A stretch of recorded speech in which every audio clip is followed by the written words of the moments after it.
What have you been up to lately? Finding any good cards? Enjoying the hobby? I sure hope so. This is the Card Adventures Podcast.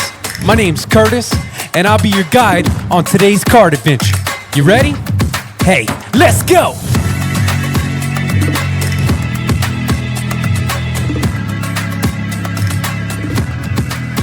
All right, everybody, welcome back to the Card Adventures Podcast, a podcast about sports cards and the adventures we go on to capture these shiny pieces of cardboard. I hope you're enjoying the show. I sure am, and I appreciate you tuning in today. You know, you can check us out here every Tuesday, every Thursday, everywhere that you listen to podcasts, or watch on YouTube, follow on Instagram, and tell somebody that you're enjoying the Card Adventures Podcast. That's what we're here for, sports cards. And today we've got a special guest, part one of what ended up being a two-part interview with Chris Hoge from Card Ladder, the Hogecast, and other adventures that this man has been on.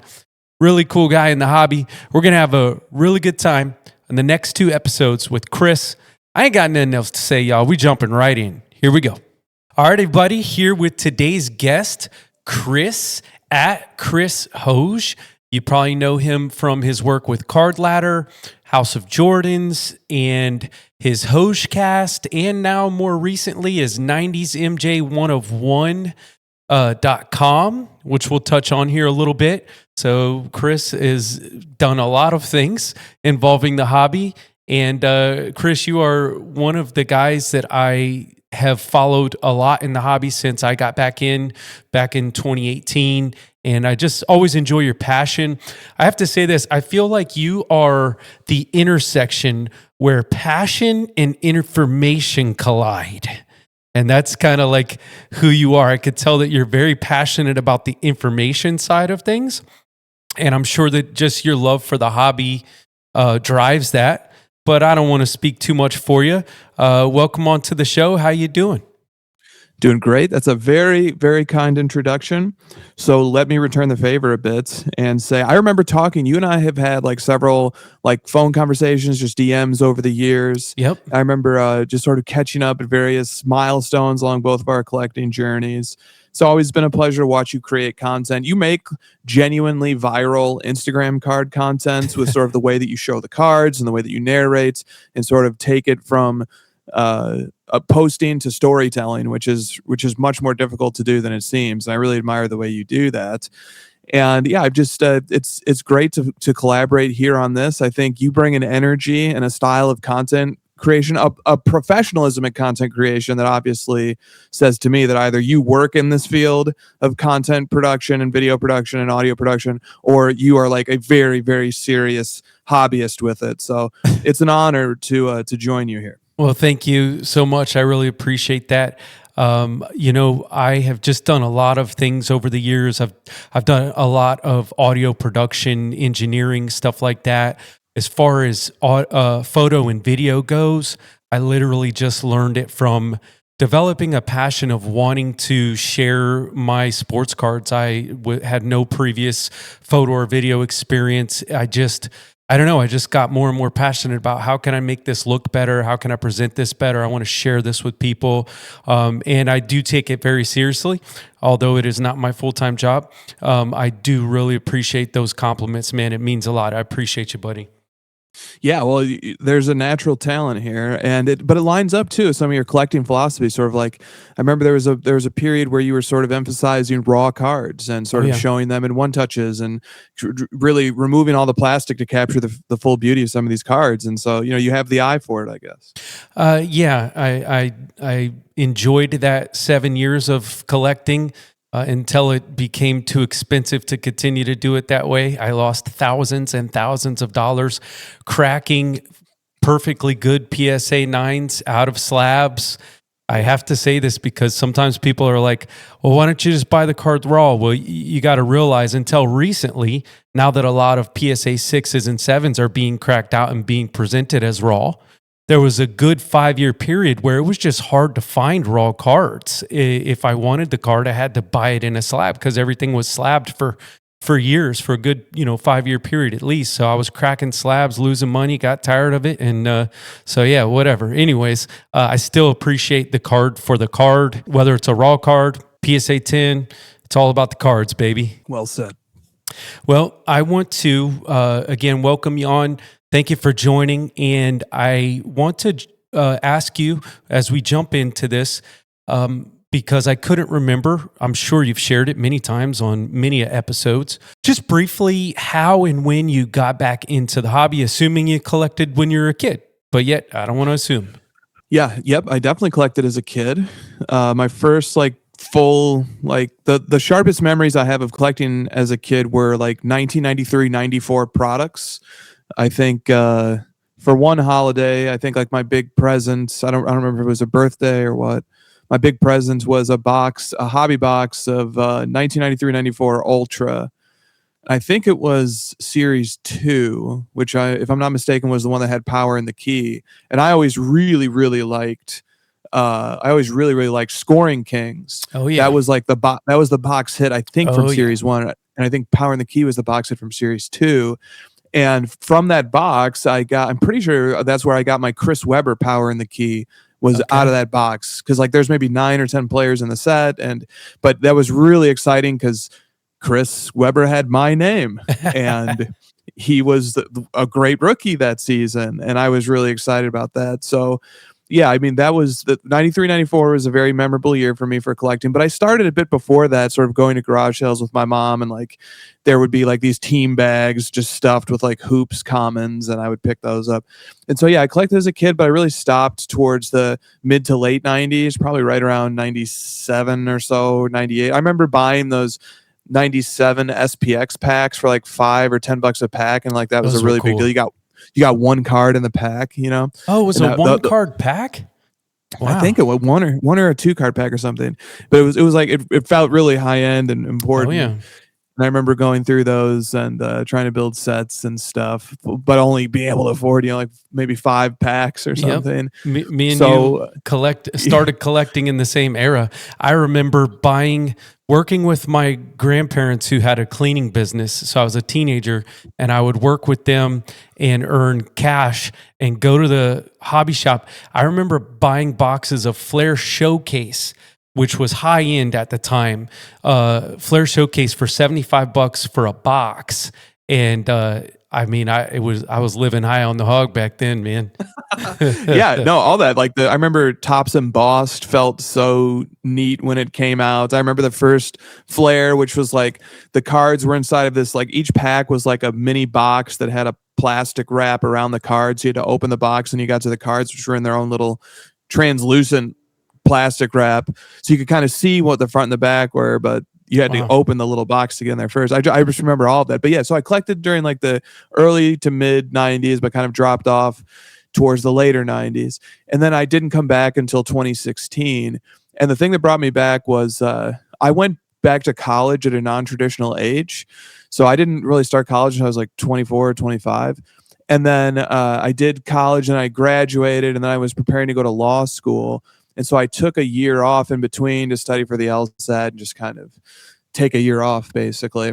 And during that year, when I was supposed to be studying and preparing for law school and stuff, I rediscovered all my old cards at my parents' house. Uh-huh. And then that just sent me down a rabbit hole that I'm still down today, 10 years later. So that was the I graduated in the spring of 2016, and then it was May, June of 2016 was when I rediscovered my collection, and it just became an obsession, and it never stopped. It never relented. That's awesome. I think it's so cool how the way you got back in was by finding your old cards, and I shared on a episode here on Card Adventures how the way that I got back in was my son finding my old cards.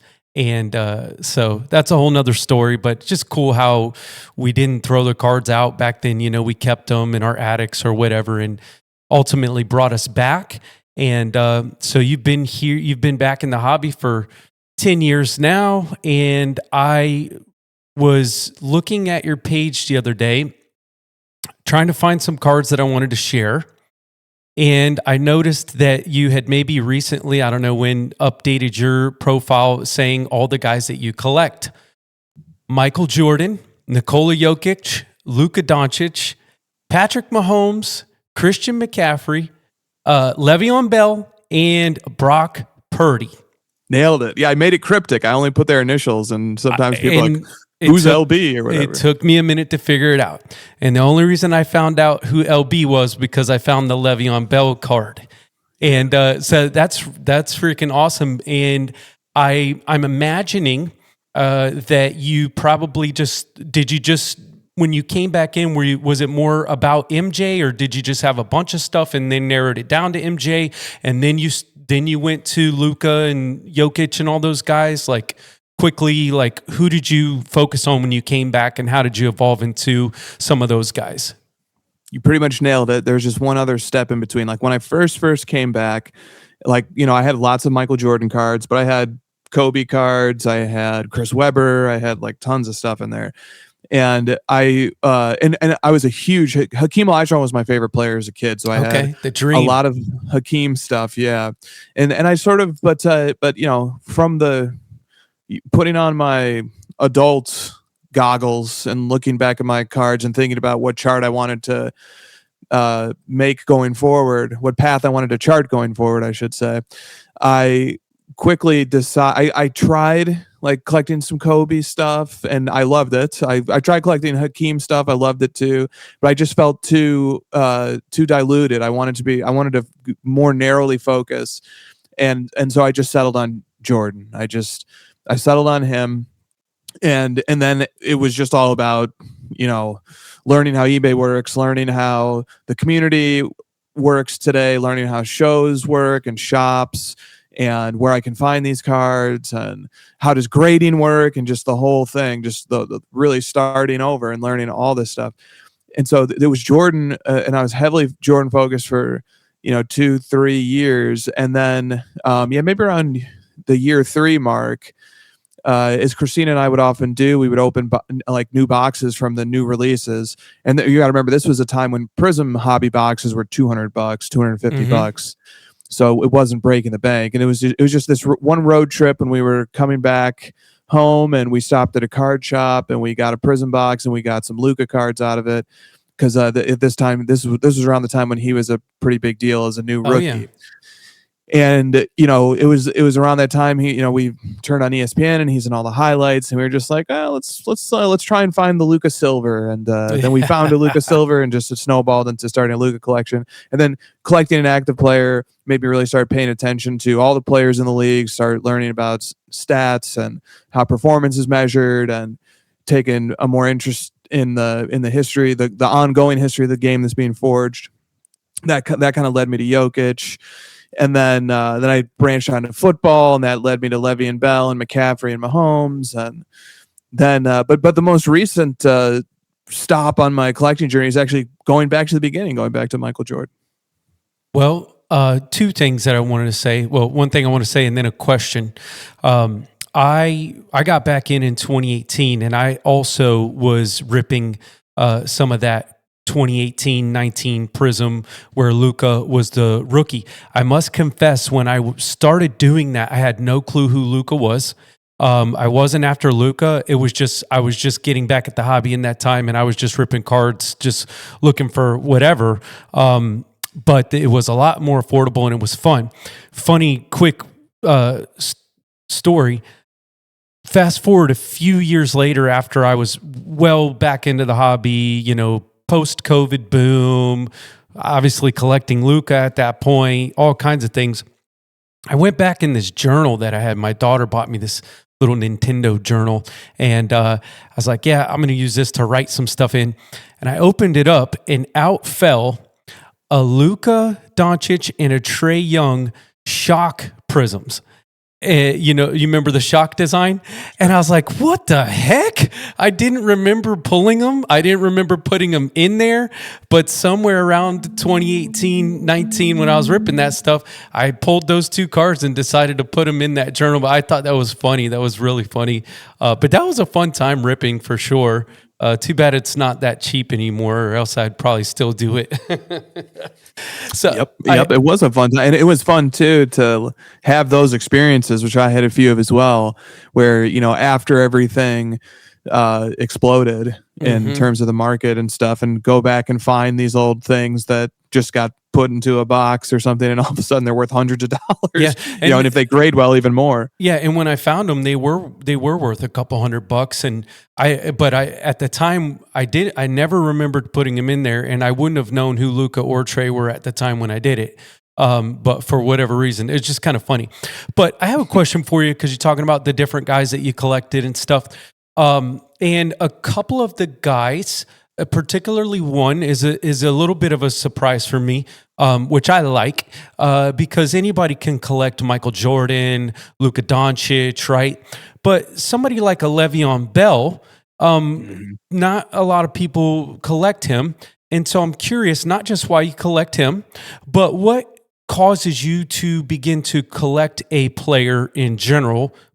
But so I'd like to know that, and your Le'Veon Bell, why you collect him, and what causes you to collect anybody. Absolutely. Well, I'm much more of a natural basketball fan. I'm much more of a natural consumer of NBA content. Basketball is my favorite sport. It always has been. It's my favorite sport to play. It's my favorite sport to watch. My favorite sport to think about. And so in basketball, Michael Jordan also being sort of my hometown guy, there was always just there's nothing really surprising about sort of settling on MJ, and then Luka just happened to be an artifact of the time that we came back in, very similar to you, just sort of ripping, having no idea who he was, been like, oh, he's the rookie of this year. Let's see where this goes. Mm-hmm. But for football, it's not. I wasn't a natural NFL collector. I wasn't collecting NFL in the 90s. I wasn't collecting NFL at that time. I do love the sport, but I don't love it as much as some other members of my family. Even my dad is an avid fantasy football guy. He loves to consume all the podcasts and study it, and and that dovetails nicely with just an understanding of football as a sport. And he's a big Chicago Bears guy. And so, football season, he's always so engaged and following the sport really closely, more than me. And I think my brother's a bigger NFL fan than me too. And Josh, Cardboard Chronicles Josh, is more of an NFL guy than me. So I'm always a little bit behind the curve when it comes to these guys. But what happened was, basketball and NBA stuff just got so expensive there in the early 2020s. That I wanted to find something else to collect. And I do love the NFL. I do love football. And the cards seemed so much cheaper. And then within the subset of football cards, in particular, the cards that seemed cheaper were the skills position guys.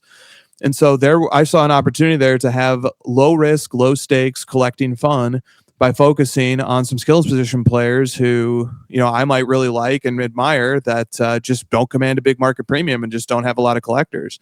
And so I start and aren't being targeted by the flippers and stuff, and then investors, just kind of guys who are there but then I have to choose, who do I want to focus on? And so I always had an appreciation for Le'Veon Bell. I really started playing fantasy football in the early 2010s, and that was right around the time that Le'Veon Bell started sort of reaching the peak of his powers there, the early to mid 2010s. And I had him on one of my fantasy football teams. He had a late season game once where he scored 46 points. And I think it was instrumental in me maybe winning my fantasy league that year, or having a really strong season. So I just had these really fond memories of him. And then I really liked the way that he played.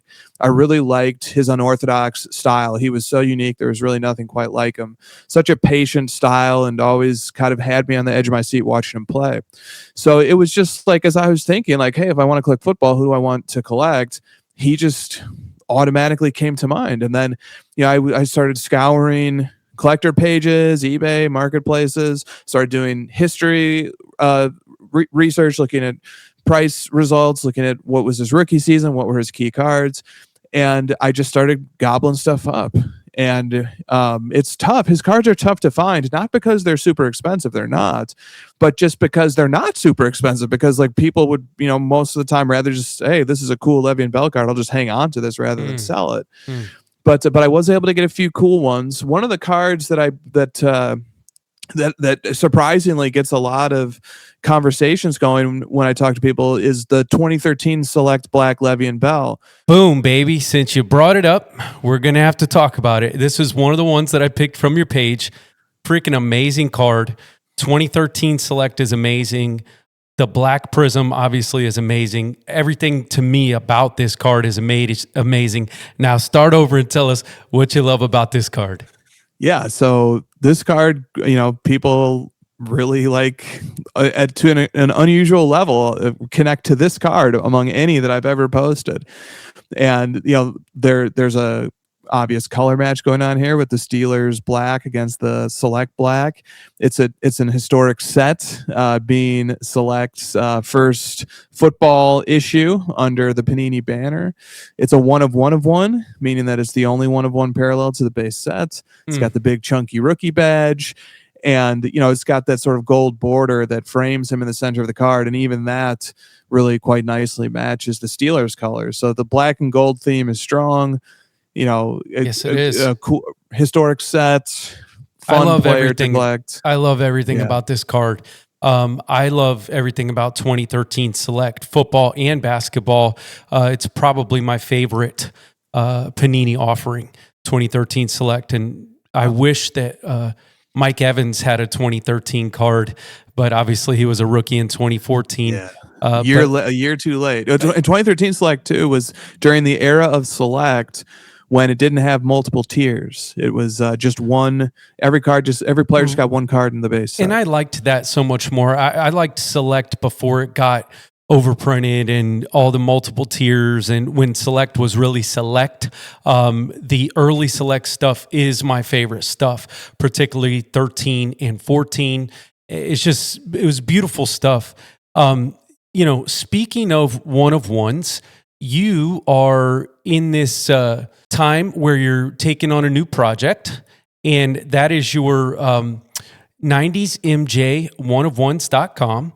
So I did want to bring that up because I wanted to encourage our listeners to check that out if it's something you're interested in. Chris is doing this project where he's researching and sharing the information on all of the 101 Michael Jordans from the 90s.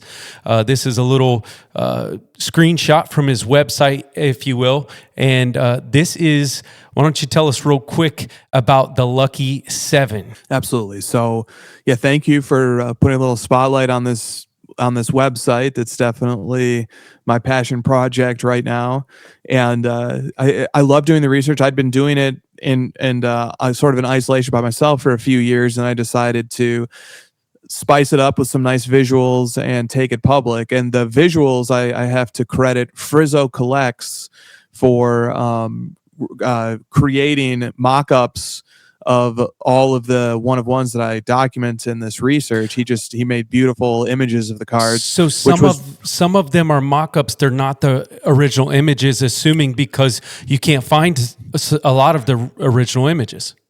Exactly. So for example, on the Lucky 7 here, 2 of them, the row 3, which is the leftmost on the middle row, and the 98 Greats, which is the rightmost on the middle row, those 2 have never surfaced. Wow. So Frizzo made those by using the design, by looking at the design elements of other players in the sets and what the card theoretically would look like if it ever had surfaced, and then he created those. So when it comes to these 1 of 1s and the cards where you don't have a photo for it, there's so much mystery in that for me. Totally not even close to a Michael Jordan 101, but the Mike Evans 2019 retail red prism has never sold publicly. There's no photos of it. And it just makes me wonder, did they forget to put him in that run? Is there even one? I had a guy message me one time claiming he had one, but he never responded to any other, anything else that I tried to interact with him. But there's this element of mystery. Where is it? What happened to it? Like, it's crazy. This is a cool project, man.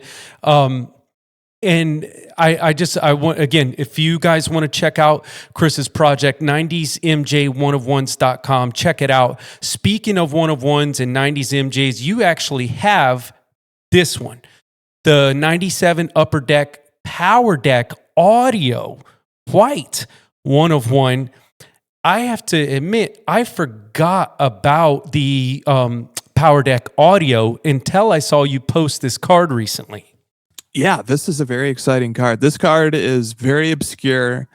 It actually it had surfaced previously years ago, and Beckett had classified it as a card from 1999 and put that on the label. I still have the label from when Beckett had originally graded it, and so it's very obscure. Beckett didn't know what year it came from, but then PSA did properly identify and put it in the right slab before it reached my possession. But wow, yeah, it's super obscure. Where'd you find it? Okay, so the card has lived for years, many years, in the collection of Stanley. He's on Instagram at Stasic1313, and he's a very mature, experienced Michael Jordan collector, and he gobbled up this card. It had come to auction with Golden under the mislabel, and what makes this card special, among other things, is that it's not from 1999. It is from 1997, because 1997 is the first season of one of ones featuring Michael Jordan. So, wow. That's it's significant. And then the significance above and beyond that is this card is not only Michael Jordan's first Upper Deck one of one, it's the first one of one Upper Deck ever made of any athlete, any sport. Wow. Period. So it's got museum qualities that Absolutely. I like about it, and the fact that it's unknown and people really just generally aren't aware of it. So even the leading grading companies didn't quite know how to classify it until PSA got their hands on it. But at the time, this was the chase card to pursue in 1997-98 Upper Deck Series 2. It's labeled right there in the box. They advertised this PowerDeck one of one card. So it's just so interesting how history and time and momentum and trends can change. But I'm really excited about that card. Well, and like you said, how things can change throughout different times in history. And at this time, a CD was the primary way that we listened to music. Tapes were pretty much starting to phase out, and remember those big binders just full of pages of all our CDs. Yeah. It was all about CDs. So to be able to listen to a CD from with something from the athlete. Now I heard you say in a previous recording somewhere that it's a mystery what is actually said or what it can be heard on the audio. And I also remember you saying that you kind of like it that way and just leave it to your imagination. And exactly. I guess if you do that, then your imagination changes over time. I guess, is there ever days when you think about what it says and just tell yourself different? No, I really don't. Its role as a multimedia item containing CD content is cool, but it's not what I think about. The thing that excites me most about the card is its place in trading card history that it holds. But it would be interesting to hear what it says, but like you said, it's almost better to just, because here's the reality. The reality is it's going to be some low quality, lo-fi recording of, an announcer saying, Michael Jordan scores, and it's just like, come on. So let's pretend that it can be anything that we want it to be, and we'll leave it up to imagination what content is on this card. I think it's awesome. But, this is one of the one-of-ones that you have obtained of Michael Jordan. We could talk a lot more about that, but I want to talk about some of your other one-of-ones. And the next one I want to pop up here is the Joker, baby. The one-of-one Prism rookie. I think this card is beautiful. I love the photo. I love the black border. But you know what stands out to me the most about this card? The fact that you got 9.5 centering on a freaking 2015 Prism is a miracle, man, because that centering was cooked during 2015 printing. And the other thing that always blows my mind is when I see low print cards that are super off-centered. I'm like, dude, there was only 10 of them. You couldn't get it right on 10 of them, or there's only one of them. You couldn't get it right on the 101. Just reprint the damn thing. True. Beautiful card, man. Go ahead and tell me how you feel about it, brother. Well, that card was also part of my pivot. Like I pivoted to some football players, particularly 2 running backs, Le'Veon Bell and Christian McCaffrey in the early 2020s. And then I pivoted to Jokic away from Luka because MJ had become too expensive. Luka had become too expensive. And Jokic was like building this historic statistical case. And he kind of fell into this gray area that I love when players live in this area where they have just these incredible skills and abilities and great stats, but for whatever reason the media just isn't impressed with them, and so they sort of fly under the radar. And I love players who live in that world, and Jokic at that time was living in that world. And so I knew where this card was, and I really admired the collection of the collector who had it, and it inspired me basically. And so I reached out and I picked it up. But at that time I was just so happy to have a Prism, an important Prism rookie of Jokic. But the subsequent research, and I've thought way more about Jokic's catalog and dug deeper and deeper and deeper. And what's interesting about this card from the historical point of view, it's the first one of Jokic ever made. Period. I should say the first one of Jokic ever released. So the first was Prism, then came Totally Certified, and then all the other brands followed suit that gave one of ones of his. So and the photo isn't even an NBA in-game photo of him. This is from Summer League, and so he's not wearing his normal number 15. He's wearing it number 1, and the layup that he's making in this shot has been photo matched to a Summer League game. So gotcha. This card has all these. You don't miss anything. You do not miss anything. You study a card to the depths of its creation, and but that's why I said you are literally passion and information colliding. That's who you are. I love it. It's you don't mess around. I want to pull up this next card. This is a CMC 2017 Select Black 101. Absolutely gorgeous. I personally love the way that the Carolina blue sits with that black and gold.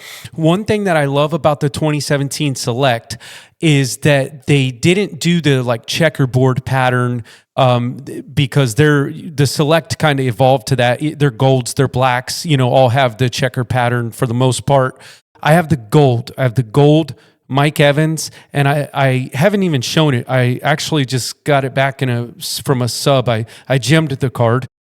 I had a similar story with this where I obtained it raw and I got a PSA 10. It showed up if memory serves at the Cleveland National, and I picked it up at the show and I ran it over to PSA to get it graded on site before I would leave, and it graded well. It had never left its original one touch that the breaker who pulled it put it in. And so it went from that original person who hit it in a break to me, and then to that PSA slab. And I'm glad that you picked this card. I think it's one of the more aesthetically pleasing photos of McCaffrey, awesome. Like action shots. Yeah, he's bulkier, these days, more like a little bowling ball. But here he's very lean and agile. I have to say something to all of the card manufacturers, because I know they listen to my podcast. Yeah, okay. But, it's not that damn hard to select a nice photo of a player. This isn't even a crazy photo. It's just a nice photo. It blows my mind, the crappy, poopy photos that they put of some of these players, just so lazy sometimes. I'm like, really? That's the photo you selected? Dude, Luka has got some terrible photos, but a lot of players get terrible photos. It's just like, who approved this? I know. Well, to complicate things further, there's been like a movement in photography that kind of like wants these like organic, like unintentional moments where like you're not staged, you look weird, you look goofy, like that's sort of the style. So that's complicating things too. That's a movement in photography right now. But I like that you brought this card up because it can speak to the approach that I've taken to Select since they started adding the tiers. And things got even more complicated. There's been several eras of Select. You have like you have the first few years, which were just one base set. Then you get about half a decade of 3 tiers, maybe a little bit less. I don't remember exactly when that started, if that was 15 or 16, but you get this era of 3 tiers: Concourse, Premier, and Field Level. And then starting in 2020 onward, and then they add the 4th and the 5th tiers, and they just added all these parallels, and the proliferation began. So really, I think for me, I love Select. I like all Select, but I love Select 2019 and earlier. But if you have a player like McCaffrey who's in the 3 tiers, how do you need to get all 3? I am trying to get all 3, the black one of all 3 tiers, but this one allows a consistency throughout my collection, because for every football player that I PC, I really, really, really want to get their first Select black one of one from the base set. And so for Le'Veon Bell, that was obvious. For McCaffrey, this is it. His Concourse black one of one is his first base set Select card. Now, somebody might say, what about the XRC? For 2017 Select players who were in the 2016 redemption, who were redemptions from 2016 Select, those redemptions are numbered to an insert set. So those aren't technically the first base cards of players. The Concourse from 2017 Select is the first base Select black one of one for all those players in the 2017 rookie class. So for McCaffrey, for Bell, for Mahomes, and for Brock Purdy, who his first appearance in Select was actually 2022 club level. But for all those players, I have the true black one of one of their first Select base set card. So that's how I've sort of cut through the fluff of Select and having multiple tiers and which one do I focus on. And then there's lots of ways to approach it. You could pick the one that you think is most aesthetically pleasing. There's lots of different ways you can do it. But for me, I want the first. And so that's what's cool about this McCaffrey card, is that it's his first base set Select black one of one. We had to pause. We were getting deep and having too much fun, splitting that one up into 2 episodes. You better join us back here on Thursday to catch part 2 with Chris, because it's going to be a good one. Keep collecting sports cards. See ya.